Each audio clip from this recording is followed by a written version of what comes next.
Akhirnya kejanggalan luka di bagian leher Brigadir J terjawab, ternyata untuk bantu keluarga Brigadir J. Akhirnya terjawab teka-teki kejanggalan luka di bagian leher Brigadir J, korban dugaan pembunuhan berencana Ferdy Sambo. Kombes Dr. Sumi Hasri Purwanti yang berstatus poluan ahli forensik akhirnya memberikan penjelasan. Diketahui sebelumnya diberitakan, kuasa hukum Brigadir J Kamarudin Simanjuntak menduga sebelum meninggal dunia leher kliennya dijerat dengan tali. Oleh karena itu, Kamarudin meyakini bahwa bukti-bukti itu menunjukkan adanya dugaan penganiayaan yang dialami Brigadir J sebelum tewas ditembak. Tapi fakta berbeda diungkap oleh Dr. Hasri. Berdasarkan hasil otopsi yang pertama dan kedua, di tubuh Brigadir J hanya ditemukan luka bekas tembakan. Dr. Hasri pun mengungkap luka-luka yang disebut Kamarudin Simanjuntak ada di tubuh Brigadir J merupakan luka saat proses otopsi dan pasca otopsi. Kemudian dirinya pun mengakui diminta pendapat mengenai apakah perlu adanya otopsi kedua.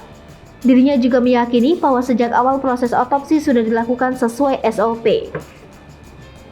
Sebab kata dia, jika ada luka kekerasan karena penganiayaan maka bisa terlihat. Jika ada kekerasan dari benda tumpul atau benda tajam lainnya, kata dia pasti akan dengan mudah diketahui.